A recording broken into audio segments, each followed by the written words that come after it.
This is William and Lonsdale, a podcast about the legal ecosystem and the fascinating people who make it tick.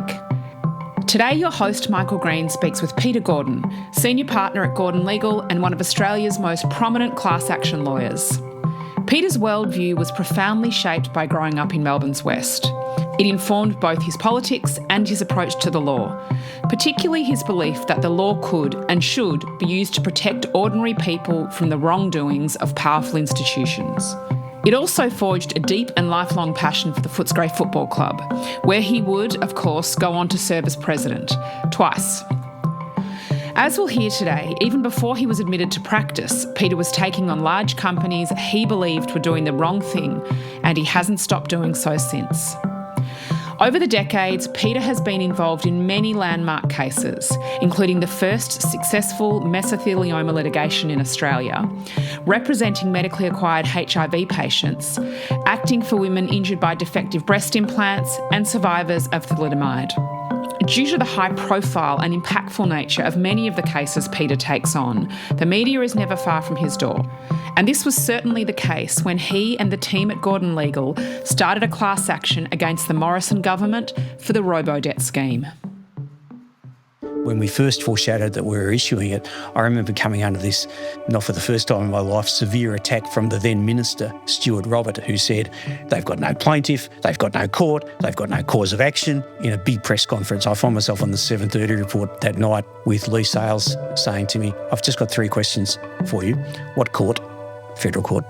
What cause of action? Unjust enrichment. When's it going to come to trial? Sometime in the next 12 months. Peter Gordon, thank you. And that's what we did.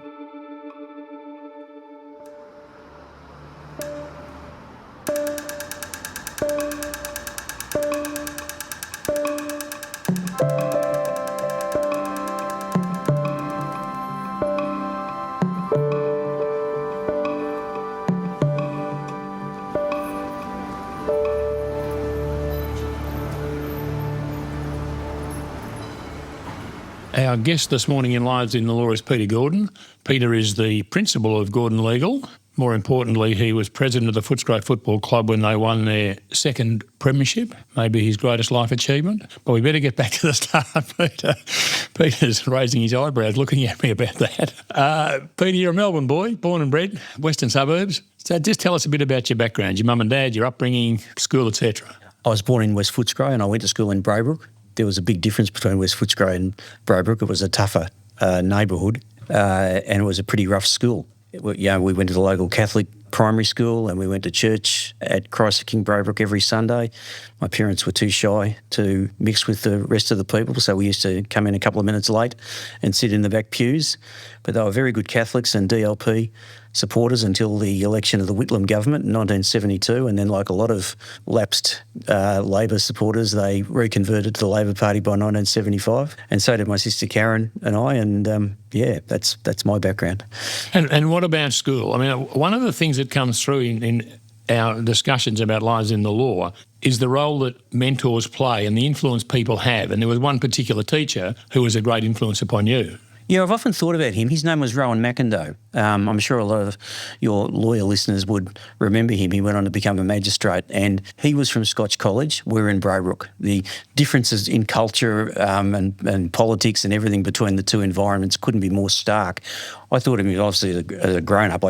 He came there when I was in Year 9 or Form 3, as we called it back then, and I thought of him as old, but he was 23. I mean, he was a youngster by today's standard, and he took a decision, having qualified in law, to go out to one of the poorest neighbourhoods in Melbourne and teach legal studies. And for both my oldest friend, Rob Starry, and Rob and I went to the same school, St John's College. He was a year ahead of me. Rowan was a profound influence. Like, no one in my family had ever been to university or, my aspirations at that stage were to be a public servant at the Tottenham RAF base like my dad was. But for me and for Rob, Rowan was an enormous influence in terms of stretching our horizons and telling us what we could do. I mean, I remember my parents going along to a parent-teacher night and him saying to them, your kid can actually do things that he doesn't currently imagine are within his bandwidth, and he should. So, I'm forever grateful to him, and I know Robbie is too. And so, because of the influence of Rowan McIndoe and others, I guess, and your mum and dad particularly, you go to year 12, you get a good year 12, and you then go on to university. Yeah. Melbourne Uni? Yep. Law, straight law or law arts? I started doing law arts, and I kept that up for a couple of years until I started volunteering at what was then the Newport Legal Referral Service with Rob. And at that point, I kind of found like my calling. I started giving legal advice to working class people who couldn't afford a lawyer, and I really just discovered that that's what I wanted to do. So I dropped the arts component of it so I could finish earlier. And after a while, Rob and I both started whinging about how the trendy kids out from the other side of town used to talk very engagedly about the Fitzroy Legal Service and the Springvale Legal Service, but the West had no legal service at all. It had a legal referral service where all you were allowed to do was say, that's a problem, you should probably see a lawyer about that. So after a while, we just abandoned that and started giving legal advice, good, bad or indifferent. There are a couple of lawyers who were a little bit more progressive than others and who helped us with that. Tony Hannabury, I remember, stands out as one of those. Some of the more conservative of them were enormously offended by it and may even have complained to the Law Institute about it. But we got good at it, and it was a pretty good grounding. We actually used that as a base to start initiating environmental claims against some of the big chemical companies that were out there. So we became pretty active after a while, and the Western Suburbs to this day still thrives as a community legal service. It's all very well to say you take on big industrial companies about their environmental vandalism, but you're only kids in a legal service.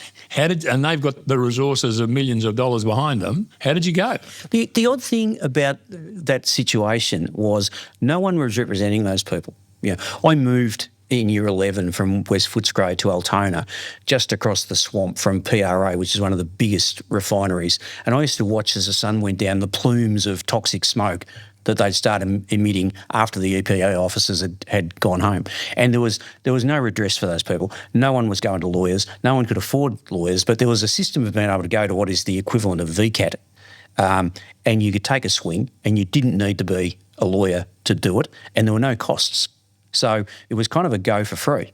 So I started turning up when companies like Mobil, Australian Petrochemical, Herxt were having their licence renewals, and I found myself appearing against the likes of people I later understood to be eminent members of the Melbourne Bar, like Jack Barnard, QC, and appearing against them. And in the first few of those experiences, I got monstered and lost.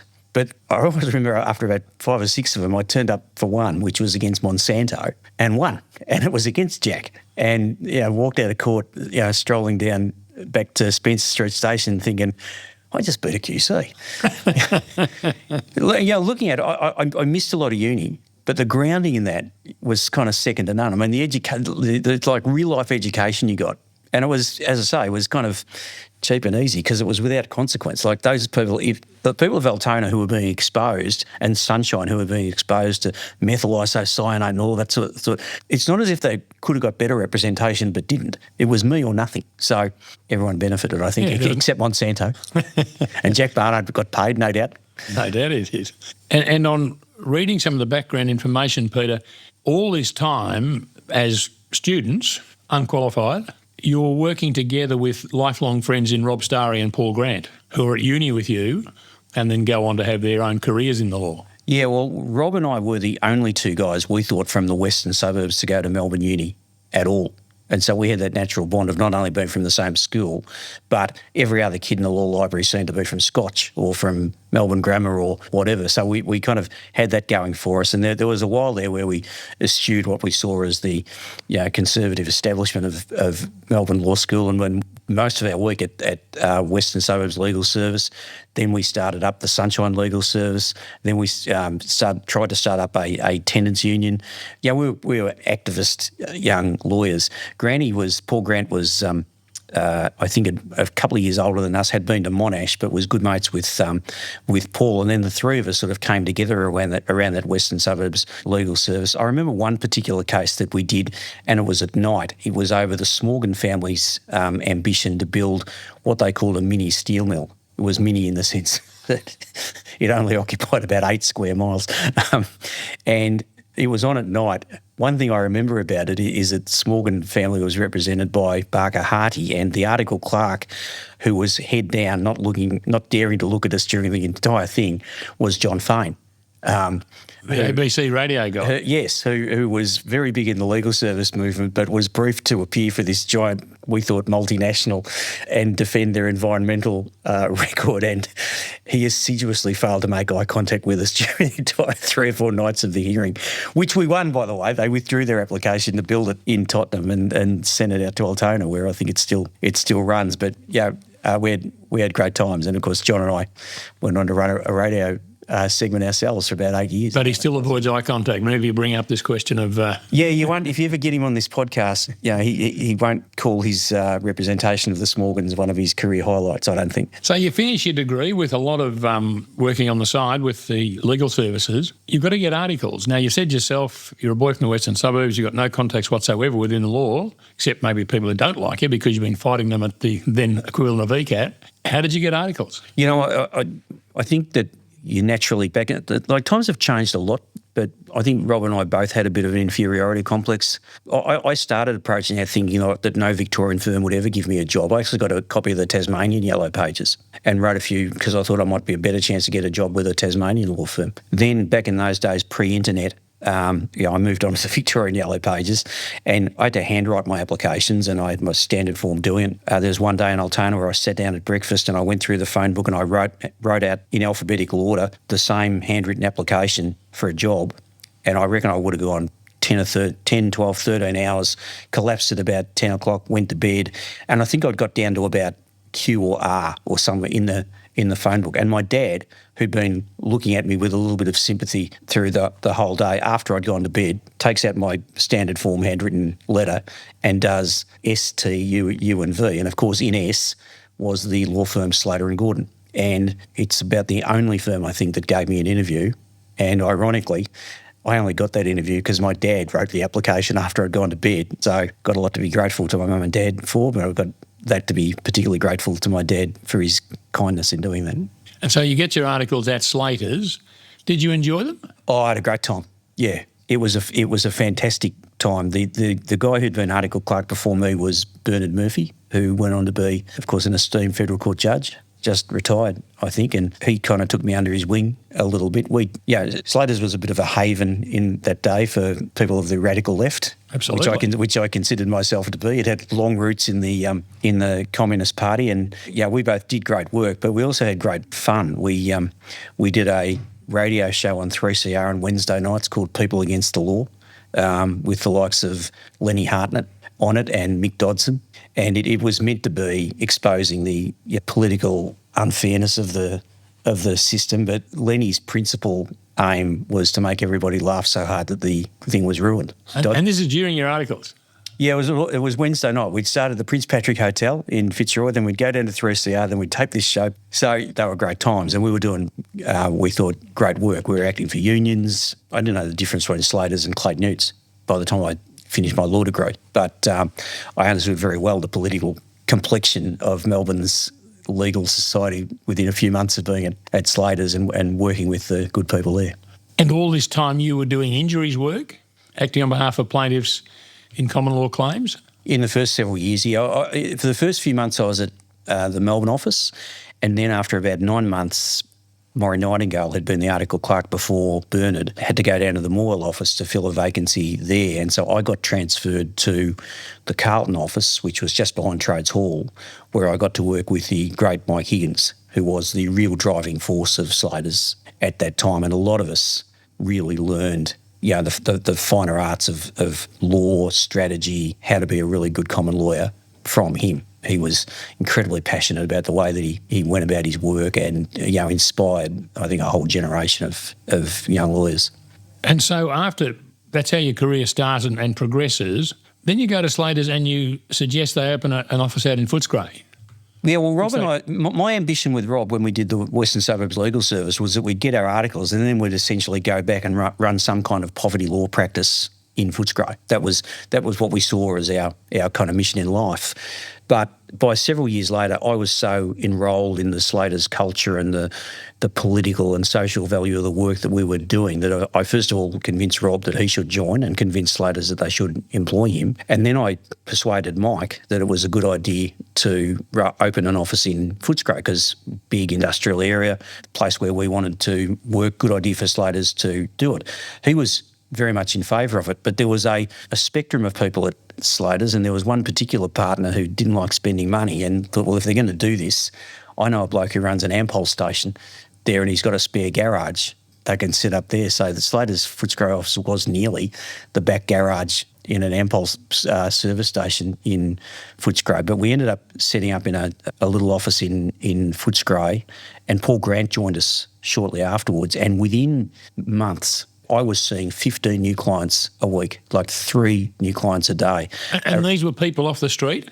Yeah. Not union contacts? Yeah, well, there was, it's fair to say, like the whole plaintiff law culture and labour law culture was kind of different back then, and really the Western suburbs had no labour, worker, plaintiff-oriented firm that was keen to be activist and look after workers' rights there at all. And so when we came, and we had connections in the welfare community because of our legal service work. My cousin Les Twentyman was a social worker there, and so we were connected with all of the people who saw people who were injured and were in need of help. And then it just took off with great sort of enthusiasm and rapidity. And around about that time, another of Slater's partners, Jonathan Rothfield, hired this kind of time and motion CEO. His name was Jeff Shaw, who became very important at Slater and Gordon.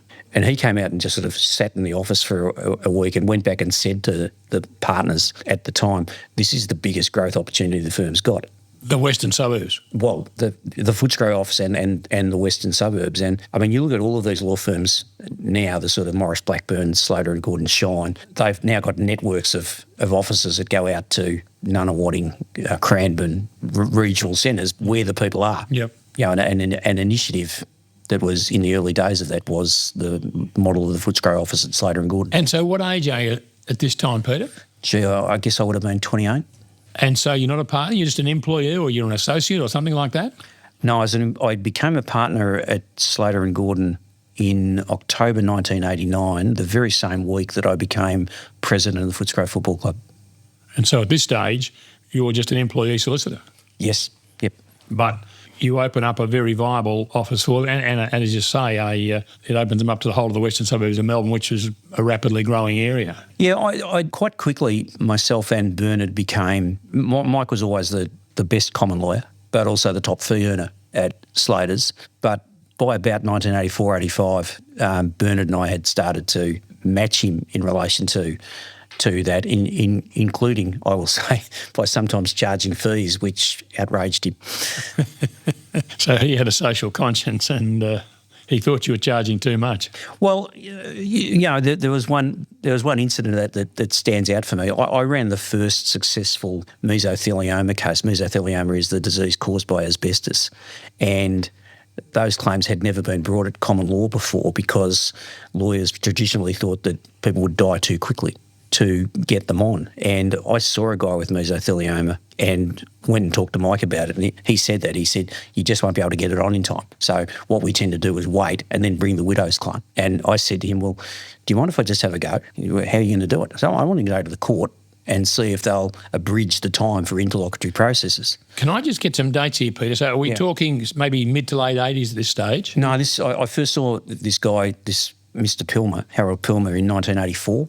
And I think his claim got on about 6 months later in 1985, which was kind of a record at the time. You get on much quicker these days. Yeah.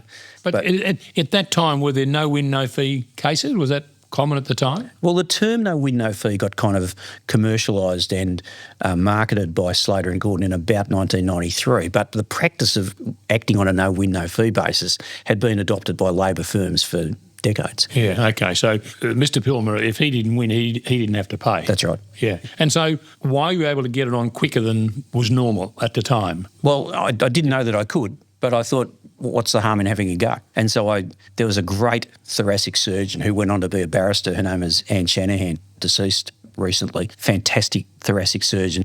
I spoke to her and said, I just want a report from you that said this guy's not going to live very long. And so she provided it.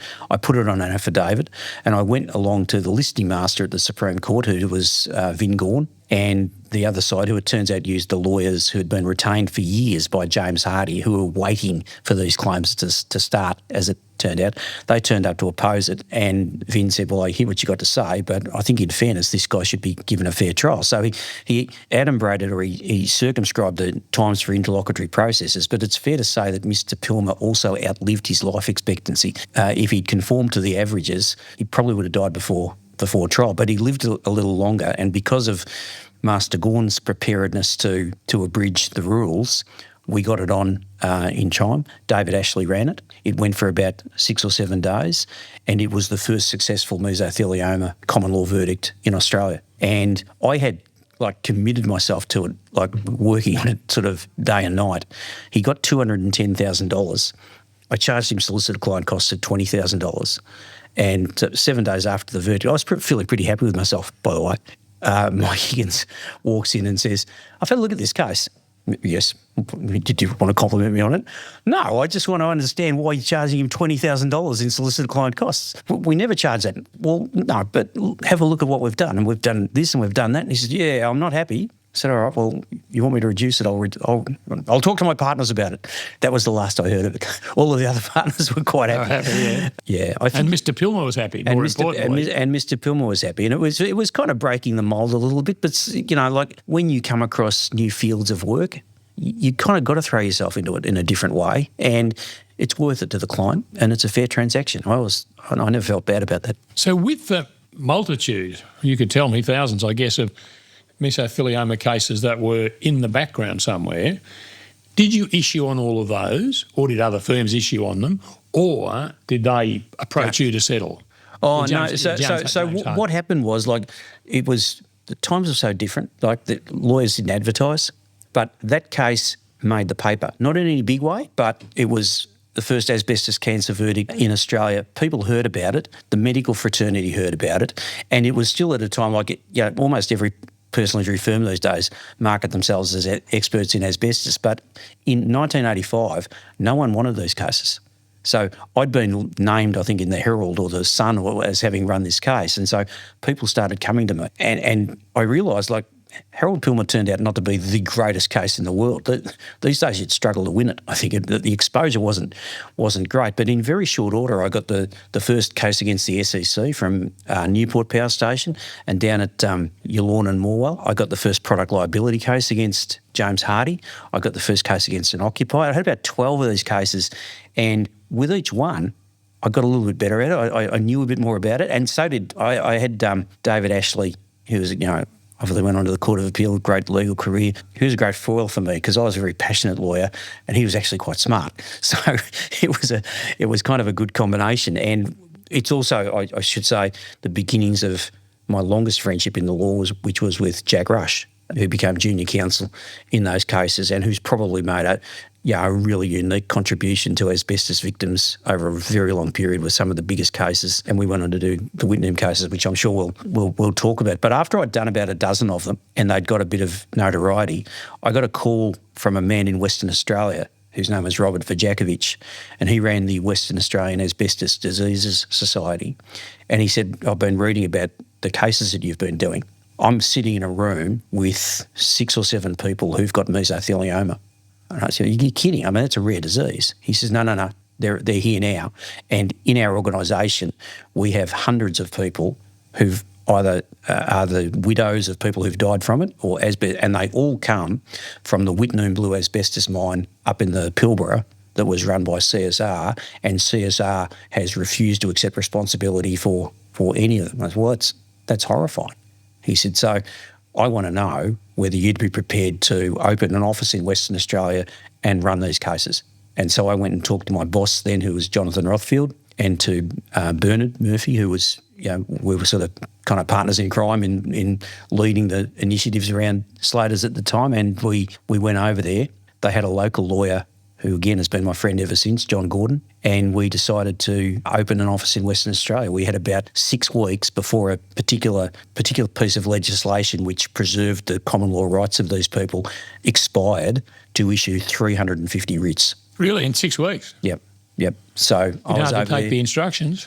It was hard. It was long. Bernard was there. I was there. John was working with us. I think we took over a young woman called Sue Tate, and day and night we got instructions, and we issued 350 writs. There was one case which had been started. There'd been a case which had gone ahead and failed several years earlier for a woman who worked in the office at Whitnum. Her name was Joan Jewston, and there was a case that they were trying to work up that they had legal aid for a guy called Wally Simpson. He had asbestosis. We took that case over.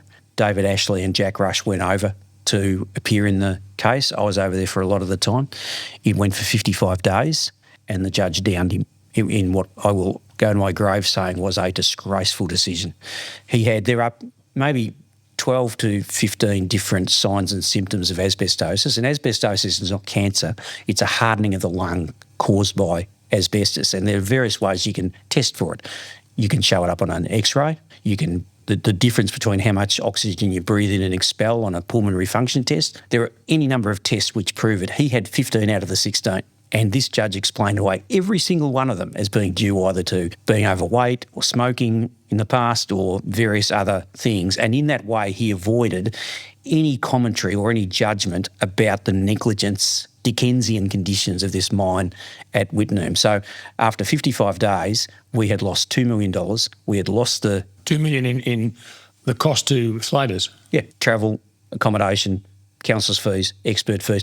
We'd actually hired 2 planes to fly up to Whitnum to get evidence in relation to the mine. It was locked, so we broke in. I've got evidence of people who went on to be eminent judges hurdling the fence and trespassing into the colonial mine at Whitnum until we realised that there was so much blue asbestos in the air we had to get out. Yeah, so we invested a lot of the firm's resources, and Jonathan Rothfield's in particular, an unsung hero of this whole story, and lost in this outrageous decision. And it was a really depressing environment at that time at Slaters. We had some other cases coming up, but we were in real financial trouble and legal trouble in the cases. And I was in my Footscray office a few weeks after that when a man called Klaus Rabinolt walked into my office, and he ran a furniture store in Paran called Rabinolt's Furniture Store. He'd come to Australia in 1960, arrived at Fremantle, saw the Whitnum advertising, flew up there and worked for 6 months. And it used to be that if you worked there for 6 months, you'd earned your flight back. And as soon as he did his flight back, he left and came straight to Melbourne.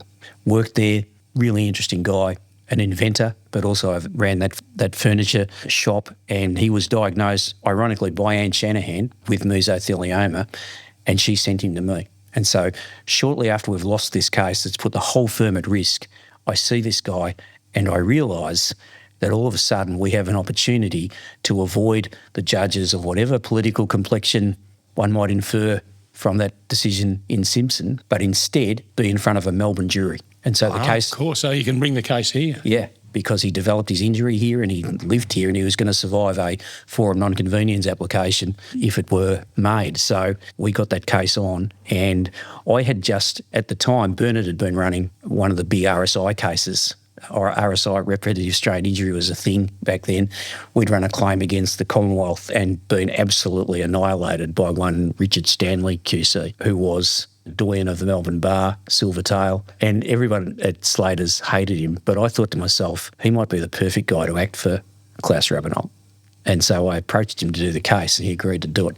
And there are a couple of interesting stories about I mean, there's any number of them, but a couple of them stand out for me. One is that I went and saw him one night and said, I think the evidence here demonstrates conduct which is not just negligent, but so reprehensible that we should seek punitive damages as well. And Dick says, well, we just don't do that. I mean, you don't do that unless really it's a case of intentional tort. And I said, yeah, but have a look at this. I mean, they knew, they weren't telling people, the conditions were disgraceful, you couldn't see more than 6 feet in front of you.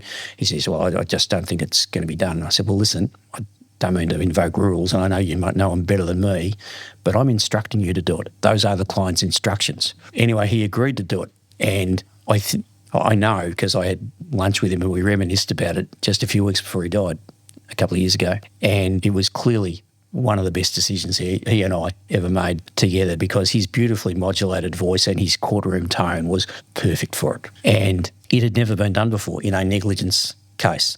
there's an old movie, Paul Newman movie called The Verdict. I don't know if you've ever seen it, but it ended something like this. We ran that case for 28 days. And for the first time in front of a jury in a negligence case, there's 4 questions. Was there any negligence? If so, how much of the damages? Was there any conduct which went beyond negligence and went to punitive damages? If the answer is yes, how much? So picture the scene. We just lost Simpson. We were $2 million down. This was kind of our last Hail Mary pass before what might have been the end of Slater and Gordon. It's been running for 27, 28 days. All of the Melbourne legal profession are sort of milling around the court. The jury goes out. They're out for about 4 or 5 hours. And then the associate or the tip staff comes back and says they've got a question. And everyone's absolutely beside themselves. The judge can't be found for about 45 minutes, but when he eventually comes back and the jury is convened, he says, I understand you've got a question, Mr. Foreman. And the foreman says, we do, Your Honour. We've decided that to fine for Mr. Rabinold on the question of negligence, and we've decided how much to pay him. We've also decided that CSR should be punished for its conduct and pay punitive damages, but we're unclear as to how we ought to assess how much in punitive damages we should pay. So within that one question, everybody knew the result, and the entire trajectory of this incredibly dramatic case, sort of turned on a dime. People were hugging each other. There was emotion in the courtroom. The CSR executives were turning a whiter shade of pale. Four Corners ran that night with a special on exactly how negligent CSR had been. And really, it was a case which turned the tide of occupational health and safety in Australia. I mean, I often think back, imagine if that case had failed. We'd be back in the times of the Industrial Revolution. Yeah. Peter, was it in this case where there were 30,000 documents discovered, of which 6 of those documents would win your case for you? But no one was showing you the 6 documents. I've told this story, and I sometimes talk to my young lawyers about, you can take a political us against them approach to these things, but some of the more decent lawyers you ever meet are the lawyers who are for the defendants. And my opponent in that case was Philip Rowell, who went on to be a very good friend of mine, and a more decent lawyer you would not find over the course of a lifetime. And after this case, he was good enough to come over and congratulate and shake Mr. Rabinold's hand, which I thought was an enormous gesture in such a hard-fought case. But he years later told me the story that they'd briefed Alan McDonald, who was a CSR, who was one of the doyens of the Melbourne bar, and the night before the trial, all of the bigwigs from CSR had flown down to have a conference with Alan. And Philip tells the story of him sitting back in his very luxurious chambers, giving them all a scotch and saying, look, we've been through the whole thing and I don't think you've got much to worry about. We've buried Slater and Gordon with 30,000 plus documents, and we've been through all of these documents, and of all of these documents, there are only 6 that put us at any risk whatsoever. And at that very moment, his secretary came in with a letter which I had signed off on an hour ago and delivered to Philip's firm and had gone straight up to the barrister, and it was a notice to produce 6 documents. And it was those 6 documents. And Philip tells the story of Alan slowly reading the document and then looking up at the CEO of CSR and saying, I think we're fucked.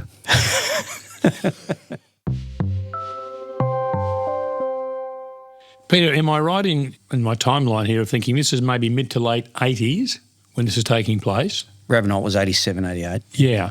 And so were class actions, did we have the procedure, the mechanics in Australia for class actions at that time?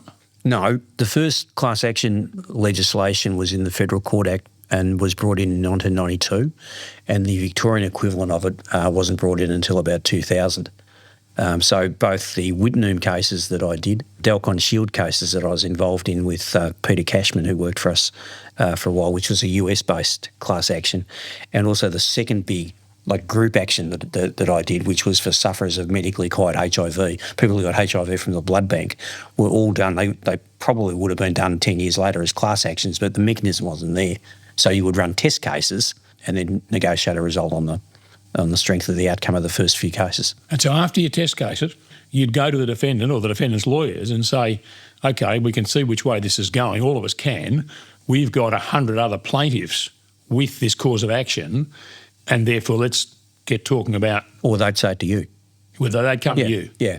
And in fact, when class actions first came in, I wasn't a particular fan of them because when you're taking Whitnum as an example, the first case, as I told you, was a case for Joan Jewston, poorly chosen case, tragic case that she got mesothelioma and died.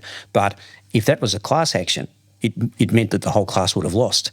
You actually learn a lot from running the first case. And I thought that it's actually a weapon in the plaintiff's hands to be able to run it, learn from their mistakes and bring it forward. And if you have to compress all of that into the class action trial, then you're losing a considerable strategic advantage. And I still think that that's something that people should think about. But obviously the jurisdiction has evolved a lot since then. But could you make a decision now, we won't do a class action, we'll do an individual claim and then go back to the old system of trying to negotiate on behalf of our other 50 clients? And I sometimes do that.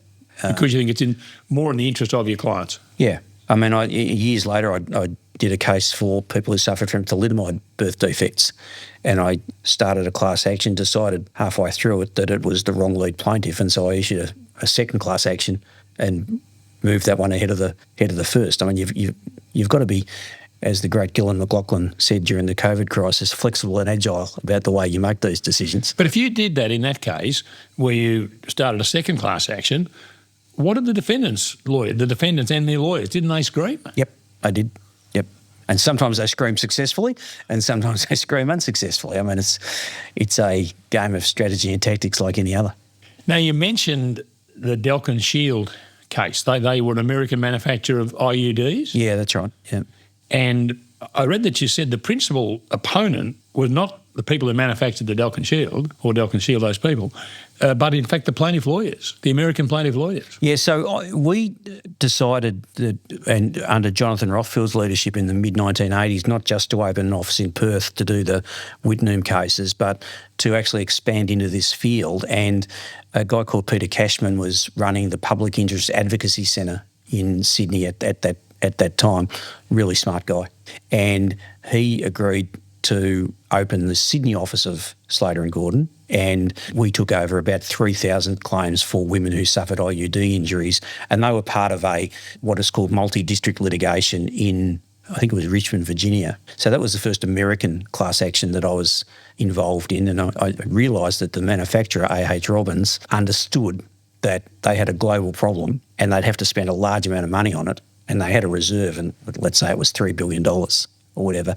The American plaintiff lawyers, their mission was to make sure that as much of that $3 billion went into their clients' pockets because they were all on contingency fee contracts in relation to that. So to the extent that half the world, and this was a scenario that replicated itself in breast implant litigation years later, where there was kind of like $7 billion on the table. If you were a lawyer, as Peter and I were, from Australia or our Canadian compatriots or colleagues or English, the main opposition was not so much Dow Corning or A.H. Robbins. It was the American lawyers who said their claims would be worth nothing in Australia or compared to the verdicts we'd get in New York, so you should give it all to us. And one of the biggest individual wins as an advocate I ever had was in a bankruptcy court in Bay City, Michigan, where the American plaintiff lawyers in the Dow Corning breast implant litigation tried to do exactly that.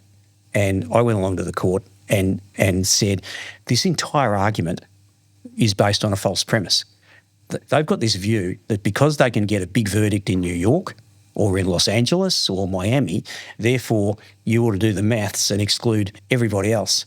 But I'm here to tell you, first of all, you can get a result in Sydney for the same kind of injuries, which is way better than you'd get in North or South Dakota or various other of the more rural jurisdictions there. Secondly, there are availabilities of damages and benefits in countries like Australia and Canada that are excluded from America altogether. For example, if we win the case, we get legal costs. You don't get that at all. They come out of the damages. So you're only seeing one side of this debate and you can't approve this. And at a given point, Dow Corning, who hadn't really seen me coming in relation to this, stand up to object. And I always remember the judge saying, "You can object, Ms. Nielsen, but with this guy's accent, I'm happy to listen to him all day." So I got a bit of a run because of my broad Australian accent, but it was middle of winter, it was Michigan, it was about 7 o'clock at night, and he says, "Before leaving the bench, I just want to say to the Dow Corning lawyers, I'm throwing out this plan of reorganisation because of its unfairness to foreign claimants." And he left the bench, and they're there in complete sort of disarray. And I'm there by myself, having won what was to that point the biggest legal victory of my life. There were only 2-star hotels in Bay City, Michigan. So I went back. There's no TV. There's not even a bar fridge. So I'm sitting there thinking to myself, I just won that. That was pretty bloody good. And very interesting, really, that the manufacturers, they conceded liability and they had this pool of money to pay to plaintiffs. Well, they never so much formally conceded liability. And in breast implant litigation, the injuries fell into 2 distinct categories. There was one where they couldn't really argue causation because the silicone would cause hardening and contracture around the implant. So there was that kind of injury. But there was also an allegation that it caused a sort of connective tissue disease or systemic disease like lupus and scleroderma. And they had the advantage in those days of being able to design their own epidemiology. So they'd cook up their own medical studies to say there's no greater incidence of scleroderma in women who had faulty breast implants than anyone else. And they were pretty successful in relation to that because the plaintiffs couldn't exactly go and hire their equivalent of hired guns and cook up their own epidemiology. I mean, epidemiology is one of the things that both Australian and American courts have consistently got wrong or misjudged, in my experience, over the last 30, 40 years. Well, we might come back to that, Peter, but we better keep moving. In the early 1990s, you're running cases for HIV sufferers. I must say it surprised me a bit. I mean, people were getting HIV from blood transfusions. Mm-hmm. Why wouldn't the Red Cross or the hospital, CSO, was it who it was? CSL, sorry. Why wouldn't they have known that there was HIV to be from the blood that they're giving people? So the period that we're talking about is the period, I litigated the first case in 1990, but the period that we're talking about was 1980 to 1984. And AIDS first manifested itself as a problem in about 1980 and nobody knew exactly what it was. The best of the virologists suspected that it was a virus, that it was bloodborne, and there were particular risk groups to it, but you couldn't test the blood to see whether it was HIV contaminated until late 1984 when the whole game changed. The argument in the meantime was what precautions should have been taken by the Red Cross, by the blood supply, in circumstances where we think it's probably a virus and we think there are probably risk groups to it. And the clear answer to that became, at least by about 1982, 1983, that there were certain risk groups with no judgment intended, were at higher risk of carrying infectious diseases like HIV. People who are IV drug users, for example, who shared needles, people who got a lot of tattoos, and gay men with multiple partners. And there was a particular gay scene where HIV was a particular risk. This combined with a practice in some of the states in Australia at the time where if a person went to a doctor with a sexually transmitted infection, the doctor was actually under an obligation to report it to the health department. So it was, in one sense, a form of discrimination against gay men, that if they simply got a health check, all of a sudden Big Brother was finding out about their personal details. But a way in which they could get their health checked and get a blood test without that kind of intrusion was actually to give blood. And so there was a disproportionate number of gay men going to give blood for that reason. That combination of circumstances combined to give Australia the highest per capita incidence of transfusion AIDS in the world in that period. And the clear answer to it was for a period of time to exclude gay men from the pool of people donating blood. And the people who ran the Red Cross knew it. There was no debate within the Red Cross that that's what they ought to do. But there was an enormous civil rights, gay rights backlash against it. And so they modified the criterion from excluding gay men to excluding gay men with multiple partners, which they thought was a sensible compromise. It ultimately wasn't a sensible compromise because you could be a gay man and understand yourself to be a gay man who doesn't have a multiple partner because you're in one relationship, but you're only as safe in that sense as your partner was. And sadly, I remember speaking, I had an enormous fight in that litigation to actually get access to the donor who gave the blood, which was contaminated, which led to the plaintiff in the case contracting HIV from the transfusion. It was an enormous fight because the Red Cross went to any lengths to protect their privacy, understandably. But I eventually got orders to get his contact details, and I contacted him. And I remember it being one of the more difficult conversations of my life, explaining to him why I was calling him and what evidence I needed from him. And what he explained to me was that he had thought that he was in a faithful relationship, but it turned out that he wasn't because his partner had infected him by living a different kind of lifestyle. And so the negligence theory against the Red Cross was you should have stood up to the civil rights and you should have said the health and the safety of the blood supply is more important than those civil rights. And so I got a few death threats in that case. And from whom? From members of the gay community who thought that we were doing this as an attack on the gay community. Once you've established that negligence on the part of Red Cross, CSL, the hospital, is it then a matter of settling the rest of the cases you've got for people that have acquired HIV through blood transfusions? So you don't have to run each case, surely. No, so the first case we ran, we sued the Red Cross who collected the blood, the CSL which fractionated the blood into products that haemophiliacs could use, and the hospital who actually provided the care. The case only succeeded, the first trial, which went for 87 days, by the way. It was a sort of record in terms of length. Got a result on Christmas Eve in 1990. We only won against the hospital. My theory about it was, first of all, Jeff Sher was for the Red Cross and he was bloody good. But the hospital were so negligent by comparison to the others that I thought that it tended to colour the jury's view of the others in a favourable way. But because their conduct was limited to his case, the defendants are able to say, well, that's kind of a one-off and it doesn't give you any generic basis to say we should pay everyone. So our next step was to say, right, we'll leave the hospital out next time. We will find one in the frame which was right at the epicentre of when the Red Cross knew they should have had designed the criteria differently, and we'll just go up against you. And we did that, and they had taken a very sort of philosophically, we will never pay, hell will freeze over before we did this. And then the night before the trial, they caved. And that gave us a statewide generic basis for settlement. And the CSL is now privatised. It's a public company, but it was at that stage an arm of government. And in order to get a national settlement, we needed to do them. So we did the same thing. We dropped the Red Cross, we dropped the hospital, we just went against CSL. And we got the same kind of thing because at the time, Australia's Deputy Prime Minister, Brian Howe, I think Bob Hawke's Deputy Prime Minister, was also Minister for Health, and he had a really hostile attitude to this. In fact, he had a personal go at me in Parliament that I was falsely inflating the hopes and expectations of HIV victims, etc. So we had to fight for another year just against CSL in order to establish that. Once we had done that, we were able to negotiate settlements state by state. The last state to cave was New South Wales, but in the end, after about 4 or 5 years, we got damages for every single one of the 467 people who suffered medically acquired HIV in that period. It's the good fights you take on by. Gee, they must have been taxing on you, Peter.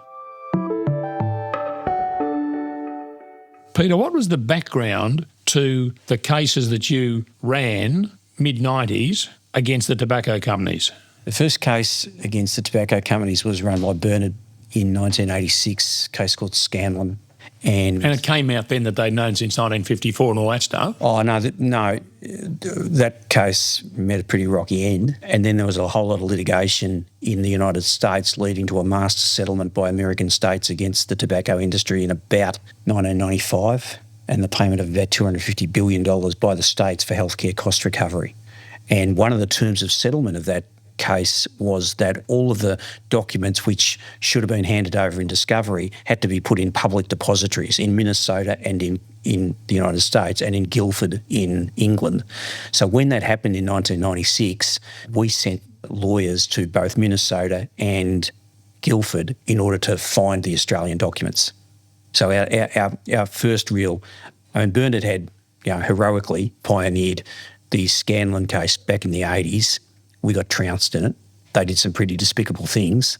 We left it alone while we did other things, and then came back after the master settlement armed with these documents, and we found an enormous number of documents which demonstrated that both the knowledge and the conniving conduct of the tobacco industry, their collusive conduct, the fact that they knew in the late 1950s that it was pharmacologically addictive but chose to lie to the US Surgeon General about it. And so the whole world believed that there was no real evidence of the pharmacologically addictive properties of nicotine until the late 1970s, around 1980s. But the tobacco companies knew, but they deceived the entire world about it. Yeah.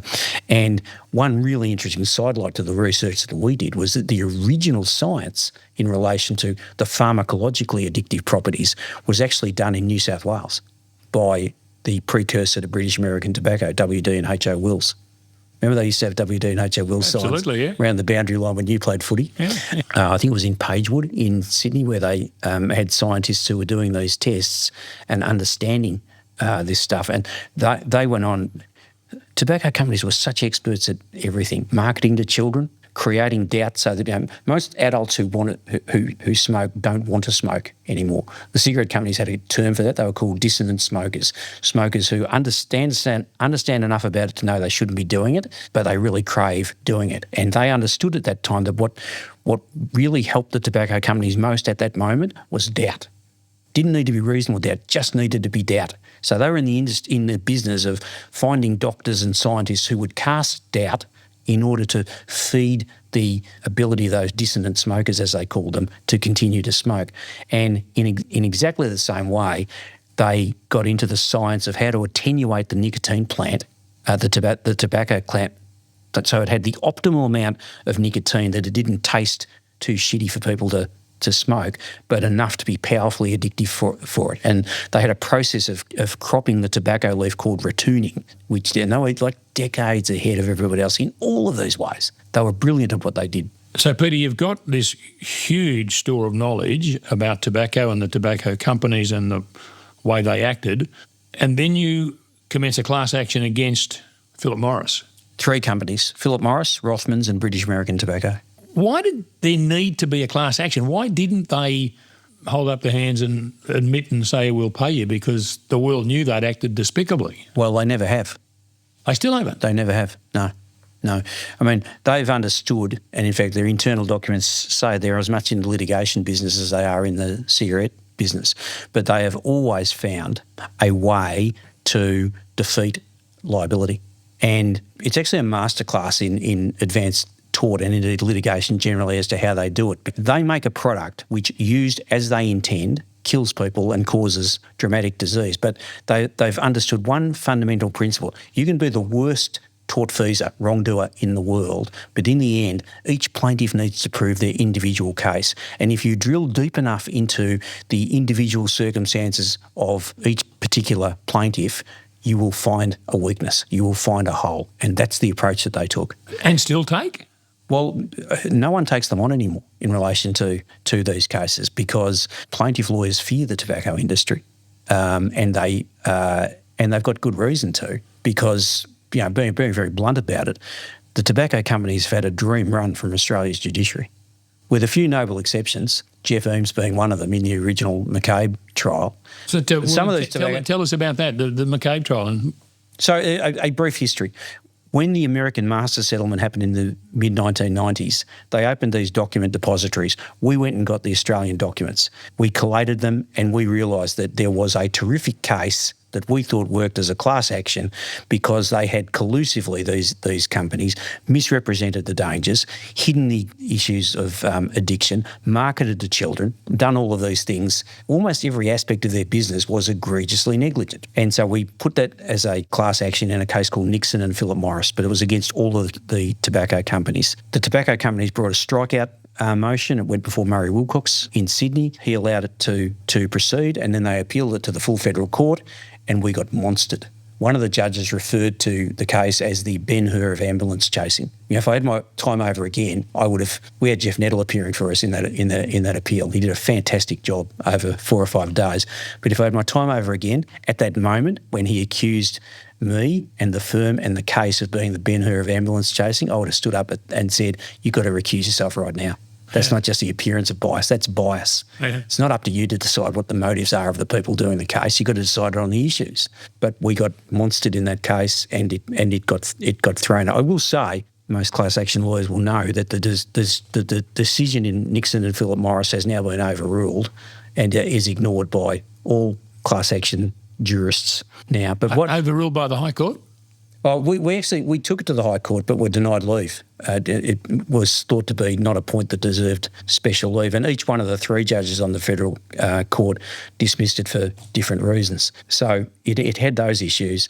At that point, my thinking about it was, I've cast the net too broadly here. I've been too ambitious in relation to what I've done, and I've really tried to change the world in a way that Australia and the Australian judiciary is not ready for. And so what I ought to do is pivot and try to isolate and get just one judgment against just one company, because that alone would be a really significant step in closing down the danger of smoking and health.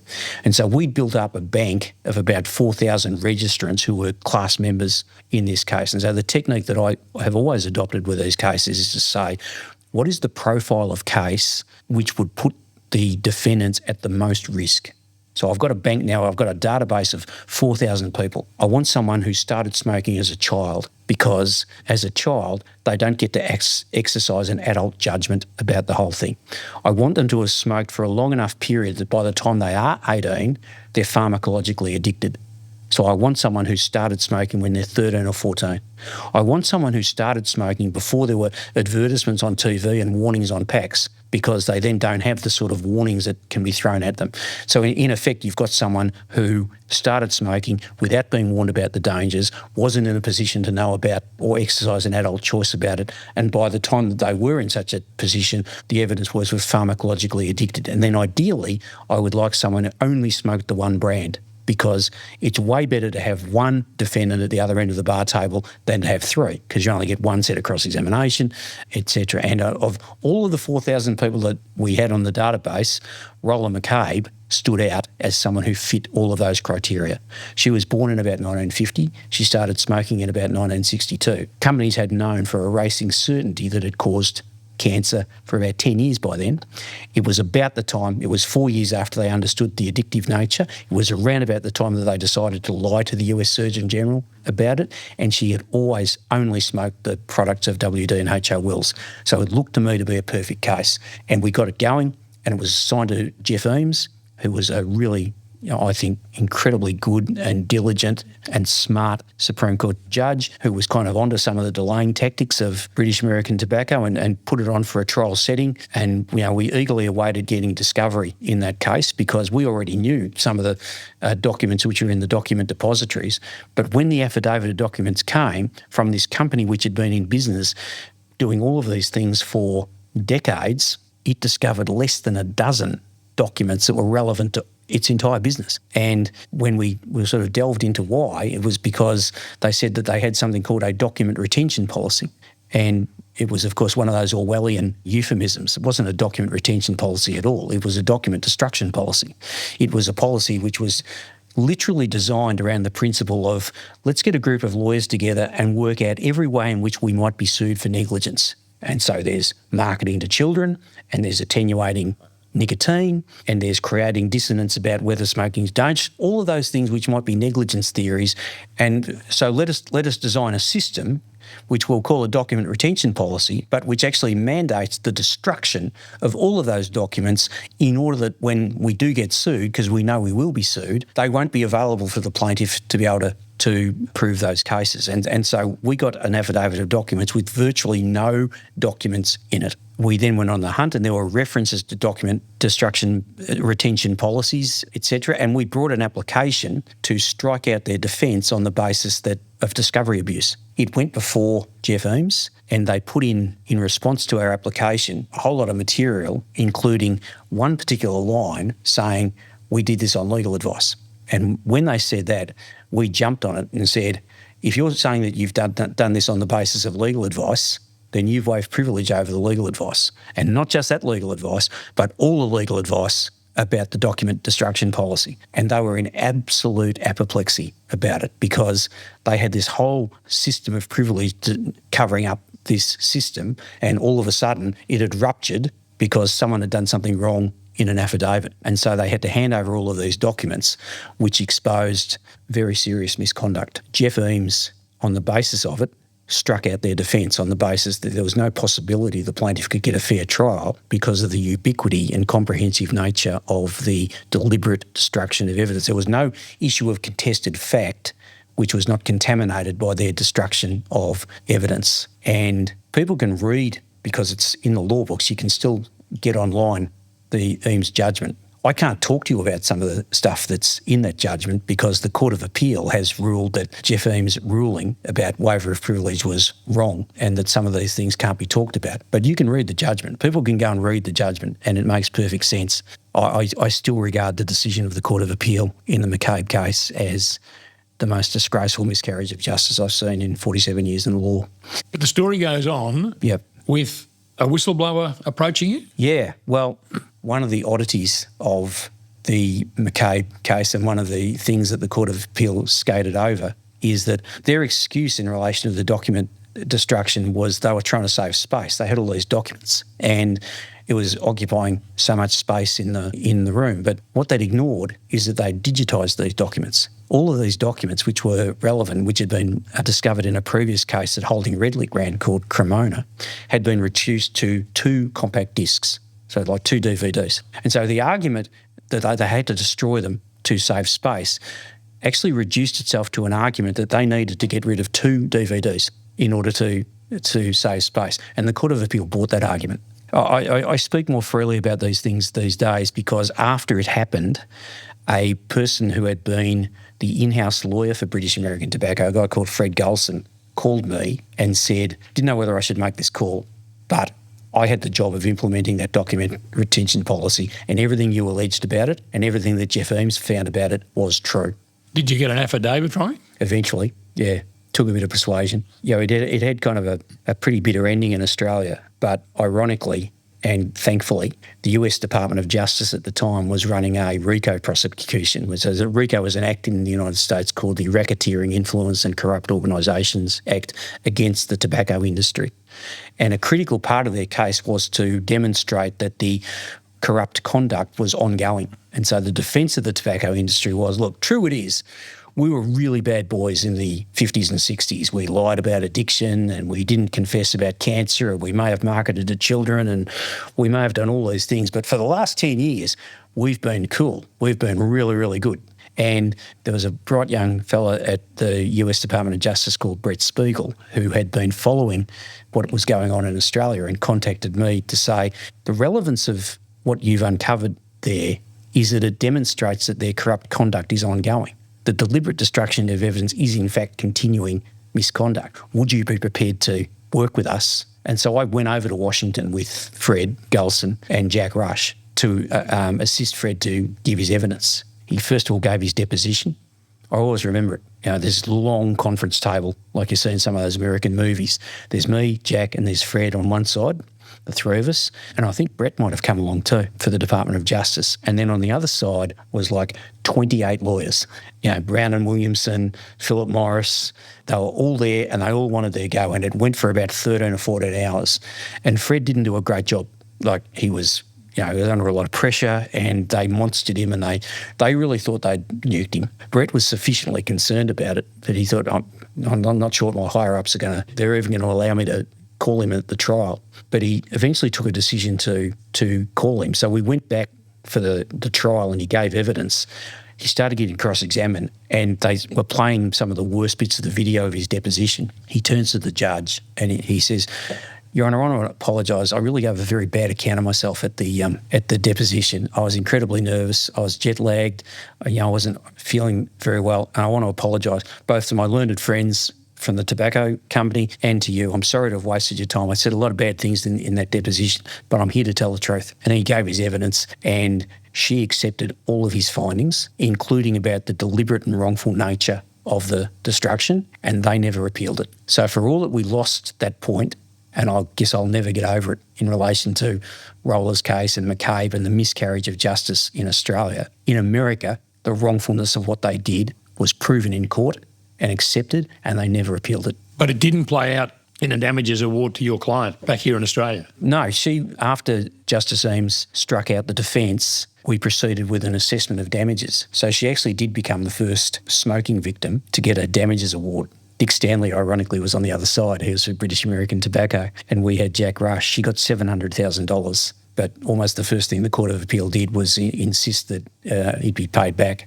And that's where the tobacco litigation finished? Well, no. After that, a lawyer at Clayton Utz called Chris Dale was sufficiently guilt-ridden and concerned about the miscarriage of justice that he delivered up to me and to Bill Birnbauer, who was a forensic journalist for The Age, documents which also tended to prove what happened. And the British American Tobacco then threatened to sue a number of us, Vic Health, Quit, Slater and Gordon, and me personally, and The Age. The Age had already published the story. It was pages 1, 2 and 3 of the Sunday Age. So they felt that they'd done their job and they handed back the documents. Quit didn't feel like it was in a position to fight that fight because of financial resources, and so they handed back the documents as well, but we couldn't hand back the documents. We felt that it was such a profound injustice and matter of justice and such an important, pivotal moment in our lives, me and my partner Andrew Grech, that we couldn't do it. So we fought it. And they commenced proceedings against both Slater and Gordon and me personally. And after a few months, they amended the proceeding against me to seek not only the return of the documents, but an order that I be disbarred as not being a fit and proper person to be a lawyer because I had essentially stolen the documents. My defence was that I was given these documents which demonstrated fraud and that it was a sufficient basis to hold on to them while there was an adjudication of this. This litigation went on for about 6 years before it was eventually settled on confidential terms. What a story.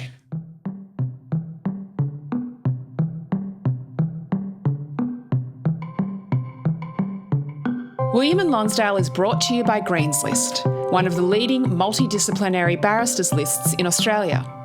Greens List believe in promoting conversation around the ideas and issues that shape not only our legal system, but our wider community.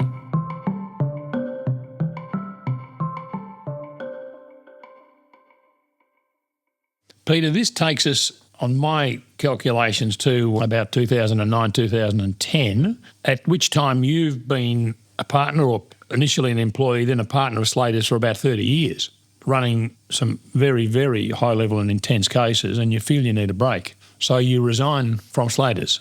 Yes. But the long-sought break that you were going to have didn't really eventuate. Yeah, no, I'd been gone from Slater's for almost a week. A whole week?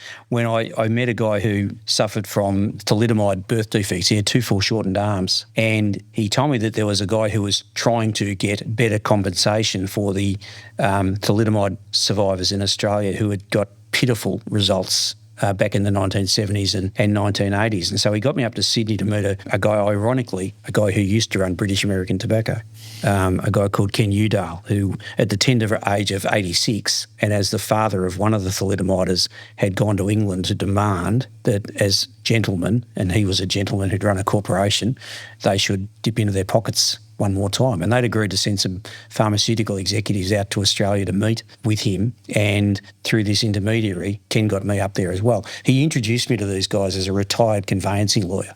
So we got to talking. Have you ever done conveyancing? No. not once in my life. But he needed to get me into the room, he thought. And in the course of the discussion, something came up about someone who they said had led an unfortunate life because his thalidomide claim had been rejected. And they described the case to me, and he was a guy who had 3 severely malformed limbs and 1 good one. And the guy who actually ran the pharmaceutical company's corporate relations worldwide said, you should talk to him. He's in town for the discussion. And so I talked to him and I said, it must be pretty unfortunate that your mum died before she could give any evidence about thalidomide. He said, oh, no, she's still alive. What did she say? She said, oh, she told me the doctors gave her thalidomide. I said, well, yeah, that's pretty good evidence. Was there anything else? He said, oh, well, there's the doctor's records. Well, what do they show? Well, that he gave her the drug. Okay, well, that's actually really good. Was there anything else? Look, not really. We kept the bottle, but in the 70s when we made the application for compensation, distillers took it and they never gave it back. So I go back into the room with these people and said, listen, I've just spoken to this guy. He's got rolled gold evidence that his mum took thalidomide during the pregnancy, and he's got 3 malformed limbs. And this guy says, yeah, the medicine is really strange in the sense that the fact that he's got 1 good limb, that means that it can't really be thalidomide. I said, really?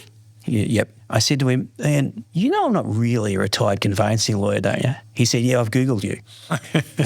It's my hope. I'm not supposed to say this because I'm a pharmaceutical company executive, but maybe you should take a look at it. I said, I will. You'll be hearing from me. This led to you then opening your own practice, Gordon Legal, as it is today. Yeah. Well, I thought that I was fascinated by the case. I thought a grave injustice had been done. I'd just left Slater's.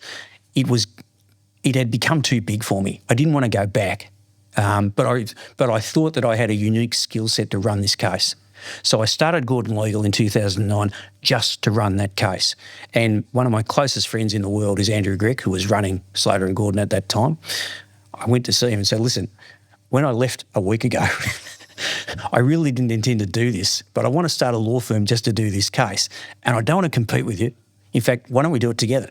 So he generously agreed to do that. And so for the next 4 years, all Gordon Legal did, and it's my only intention in originating Gordon Legal was to do this case. But over the course of the next 4 years, we reinvented the medicine of thalidomide. We exposed all of the mistakes in the way in which they'd done the science, and we tripled the number of people who were recognised as thalidomide survivors, and we got them well over $150 million.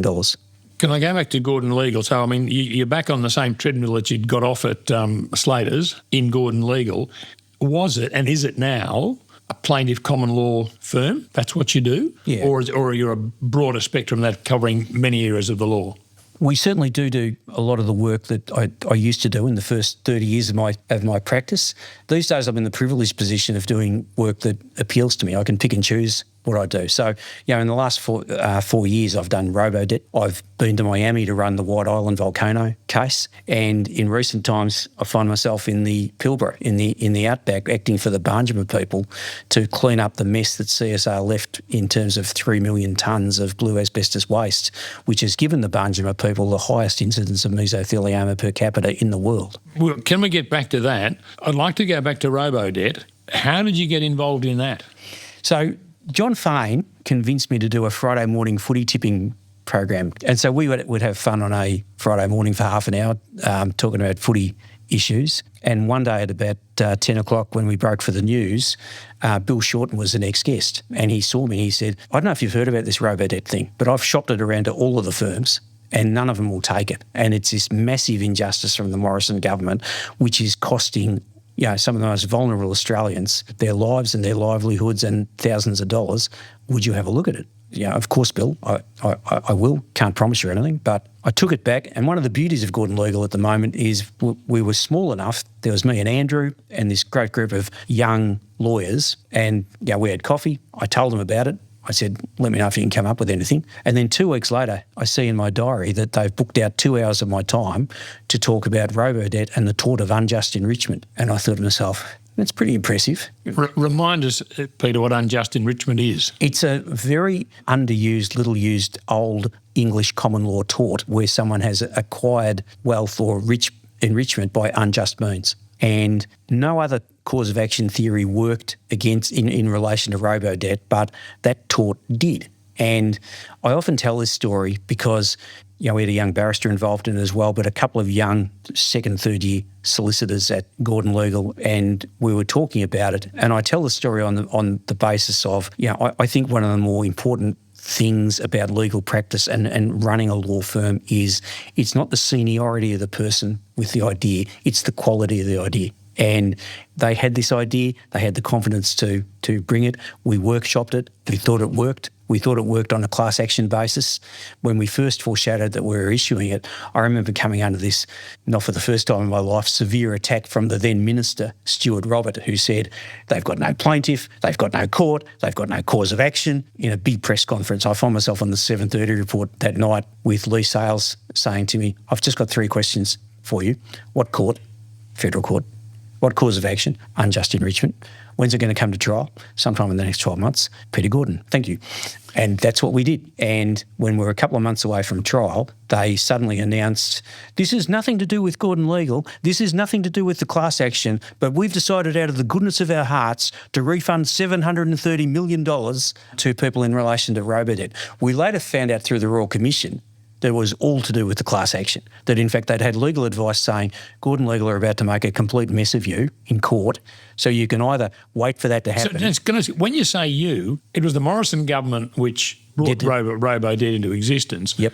But it's the Albanese government by this time. No. When we first did robo-debt in 2020, it was the Morrison government. And it was the Morrison government so it was saying... back then that Bill Shorten had spoken to you about it. So I had my times wrong, sorry. Yeah. No, he was the opposition spokesman for social security matters, and he had a genuine compassion and concern. And a lot of his constituents it affected hundreds of thousands of people. Some of the stories of trauma are still truly horrifying. And government changed. They called a Royal Commission, and we got to see some of the documents which underwrote this refund of $730 million, where they said, you're either going to give Gordon Legal the biggest legal win of all time when they get the $730 million back, or we can pretend we're doing it out of the goodness of our hearts and take away all the credit. That all got exposed in the Royal Commission. But what also got exposed in the Royal Commission was we had tried to make an argument not just for unjust enrichment, but for misfeasance in public office, which is another old tort which requires that you actually know that what you're doing is wrong, a crime in effect, but do it anyway. And the Commonwealth lawyers are in court saying, how dare they make this allegation? There's no evidence of it, etc. And they didn't produce the documents. But what came out of the Royal Commission is there were those documents. They had simply wrongfully failed to discover them. And so we took the step in 2024 of seeking to reopen the case that we had ourselves settled on the basis of what we now knew, it wasn't a fair settlement. So although it was the Albanese government at this stage, as governments do, they fought us like stuck pigs as well. And then a couple of months before we were going to go before the full court of the federal court to seek to reopen it, they asked us to participate in mediation talks, and that led to a further settlement for misfeasance in public office of a payment of an extra $550 million. So that the total benefit of what we had done for this very large group of people across 6 years in terms of foregone debts, repaid debts and damages amounts to about $2.4 billion. What an amazing story. What an amazing thing that the Australian government would do what it did. Yeah. Lives in the Law is proudly sponsored by City Maps Illustrated. Their recent publication, The Melbourne Map, is a celebration of our wonderful city. This stunning, hand-drawn illustration, which took more than 3 years to create, is available as an art print, jigsaw puzzle and calendar. The perfect acquisition for your home, office or corporate gifting.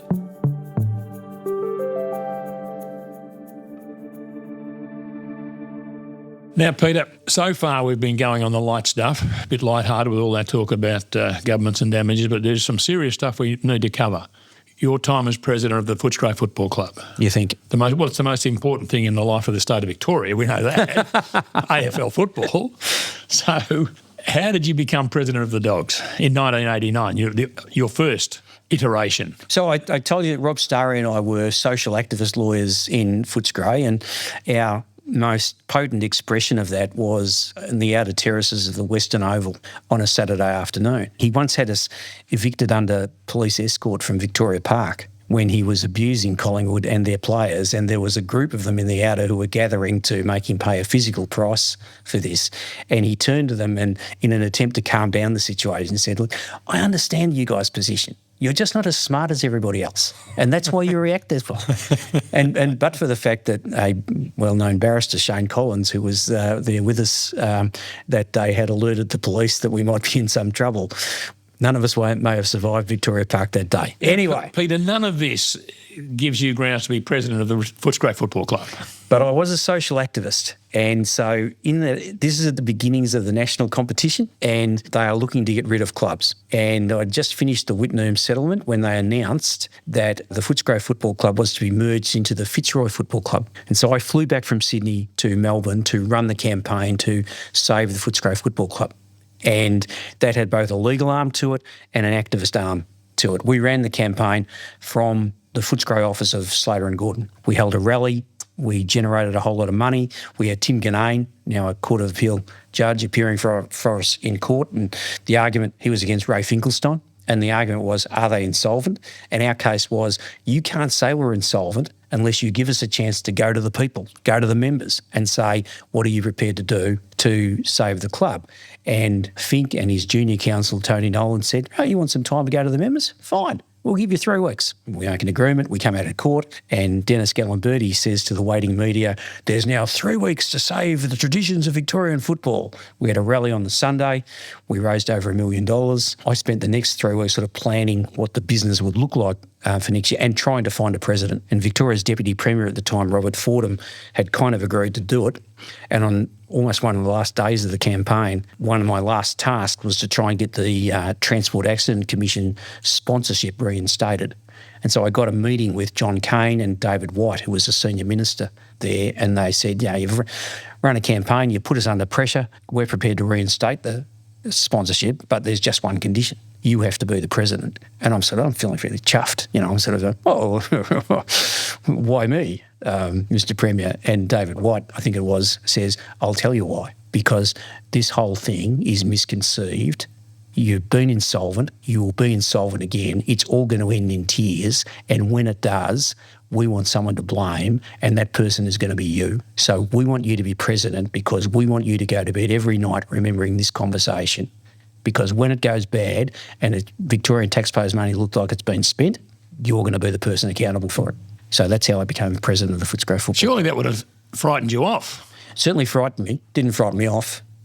I guess I had some creeping sensation that I may end up having to do it, but I am, without doubt, the least skilled football-wise person ever to occupy any role in football administration. I can think of a Richmond president who might compete with you for that title, Peter, the late Ian Wilson. Okay.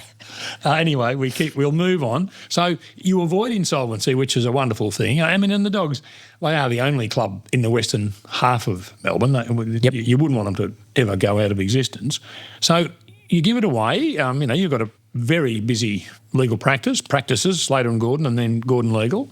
But you come back. But so, anyway. so I did for 7 years between 89 and 96. Yeah. Then David Smorgan took over for 16 years. Yep. And then after he'd had enough after 16 years, he approached me and asked me if I'd come back. And I was just finishing Thalidomide. We had some friendly discussions about it, but I eventually agreed to do it. You wonder, there was no one else that David Smorgan could have approached? Oh, I'm sure there's plenty of other people he could have approached, but he approached me.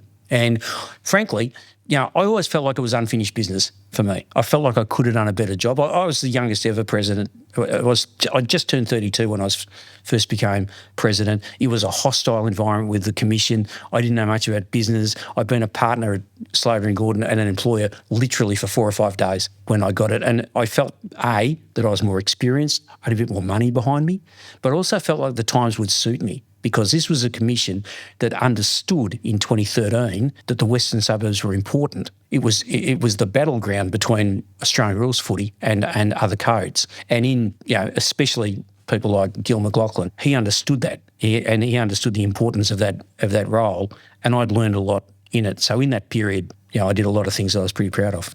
How much responsibility, how much credit are we to give you for the year 2016 in the history of the Footscray Football Club? Oh, none. Can we tell people why that year is significant? Well, the Bulldogs won the premiership in 2016, which was an enormously important moment Second time in the club's history. Yeah, and I'd lived my entire life without even seeing them in a grand final. So it was certainly an important moment in my life. But the people who deserve credit for that are obviously the players and the coaches and the staff. And I when I took it over, it was $12 million in debt. When I left it in 2020, it had over $100 million worth of assets. So I'm proud of stuff like that. But I have always been incompetent as a footballer, and I claim no credit for the 2016 premiership. What about the fact that in your second iteration as the president of the Footscray Football Club, you went against a lifetime of legal work and acted for a defendant, being the AFL? Yeah, I did that, and I still do. I acted for the AFL at Gill's request. As I say, one of the things I feel best about my last 8 years with the AFL is developing friendships with people like Gill. And the AFL faced and faces really significant legal issues. The first time he asked me to act was when Shine Lawyers announced that they were going to expose systematic racism throughout the AFL in the biggest case of all time, and it was going to be this giant Colin Kaepernick type case. And he went to me and said, "We're being cast as like some kind of tobacco company in relation to this. Would you consider acting?" And I said to him, "I'll do it, having given it some consideration on these conditions, that we look at it, and if we find that there has been systemic or systematic racism, we'll accept it and we'll do proper redress, and that we'll act with a proper set of ethics and integrity to the whole thing." And he's kind of immediately, "Why would you think I'd have any problem with that?" So I don't. Those are my terms. And he says, "Done." So we'll do it. And we did it, and we did act that way. And at the same time, we've learned so much, especially in the last 10 years, about concussion, CTE, head injuries, etc. It was, and it remains my belief, that the AFL has not been negligently conducted in relation to these matters. But that doesn't mean that CTE is not a real thing. So the AFL has a capacity to pay, there's a need for it, and there's probably no generic negligence claim. So what I felt was in the best interests of everyone, including the players, was a proper no-fault scheme, and I thought it was completely consistent with my history and my values to act in that. And so that was the second thing that I took on. So, since then, I'm defending the Phil Cracker, Nicky Winmar racism case. I think that we're defending that on a proper basis. I don't feel particularly good about it. No one goes home at night, saying, "Had a really good day today, had a win over Phil Cracker in an interlocutory dispute." But on the other hand, I do not believe that the AFL acted negligently by reference to relevant standards in relation to the way Indigenous players were treated over the period. So I don't think it's irresponsible for the AFL to defend that case, providing it does it in an ethical way, and I think that it is doing so. We're moving on towards the end of your career, Peter. Well, so you say. Well, in this conversation anyway, I'm sort of amazed at how anyone could juggle the sort of legal practice that you have been a part of for the last 40-odd years and a role like president of an AFL club. I mean, would I be right in assuming being president of an AFL club might be an extra 20 hours a week worth of work for you, or was? It would vary, I think. In the first couple of years I did it the first time, when it really was like recovering from insolvency, there were massive hours involved in that. And towards the end, well, like in 1995, 96, in the era before David took over from me, when the VFL, AFL Commission were at their most aggressive in terms of trying to get rid of Melbourne clubs, that was pretty hectic. And the only way to do that was to work really, really hard. At a different era, in the 2015-2016 era, so after Ryan Griffin and Brendan McCartney left us, captain and coach leave on the same day, and we've replaced them with Luke Beveridge and Bob Murphy, 2015-2016 was a period where I was effectively executive chair. So I was doing both the chair job and the CEO job over that period. So I was there pretty much every day. But I didn't it was between thalidomide and the reinvigoration of Gordon Legal. So it kind of varied from time to time. My last few years at the Bulldogs, 2018, 2019, 2020, I was really principally focused on, we had the worst facilities in the AFL, so I considered it a passion project to get a bit of equity in the capital provision of funds to rebuild the Whitten Oval. And the Whitten Oval is now one of the prideful venues of the AFL in terms of the quality of its facilities. And that's one more thing in which I take a lot of pride. You have lived a very, very full life, Peter. What are you up to now? You're close to 70, on my calculation. 68. I consider that mid-60s. Yeah, mid-60s, sorry, 68. Are you winding down? No, in fact, I think I'm probably working as hard as I ever have and certainly enjoying it more than at least as much as I ever have. I mean, I've got 3 or 4 cases. I've got the real privilege of picking and choosing what I do, and I've spent most of the last month over in Western Australia. Yeah, as we've discussed, I cut my teeth on those Whitnum cases, but CSR left 3 million tonnes of asbestos waste there, and the Barnjuma people of that area have the highest incidence of mesothelioma in the world. And so I've engaged in discussions with the state to get it cleaned up. Those negotiations have not been successful. And so a couple of months ago, I issued proceedings in the federal court for the Barnjuma people. Against whom? Against the state of Western Australia, which has owned both the waste and the land upon which it sits since 1979. And so that it's a claim in nuisance because... Okay, and what remedies are you seeking? Well, they need to clean it up. They need to find a safe way to dispose of the 3 million tonnes of asbestos, and they need to compensate the Barnjuma people as anyone who has their neighbours poison their children or their children's land.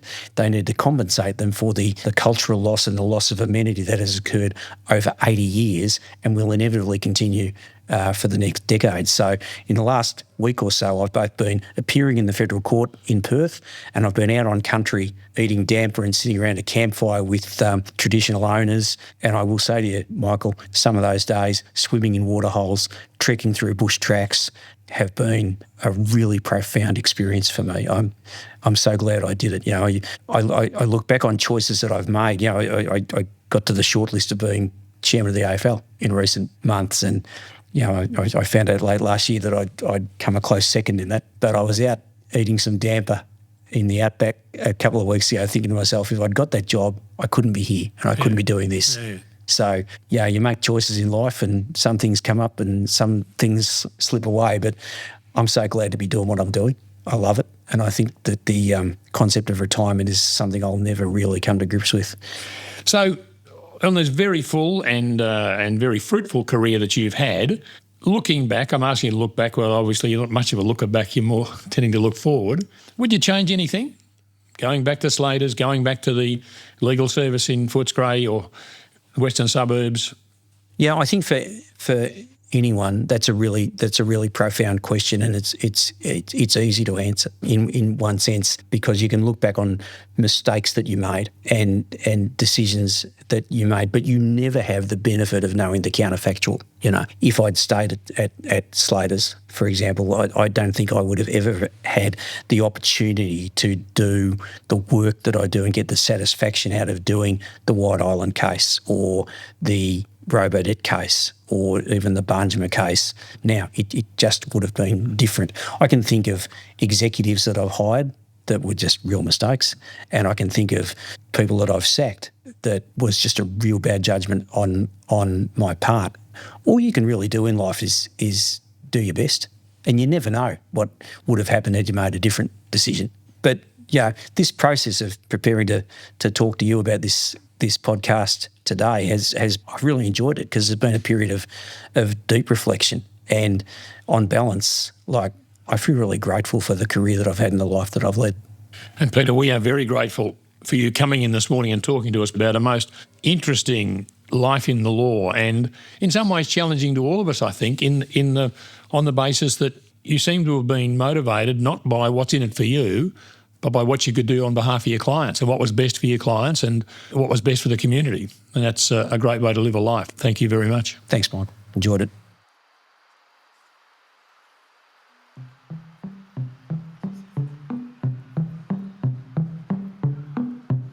Show notes from today's episode can be found at greenslist.com.au/podcast.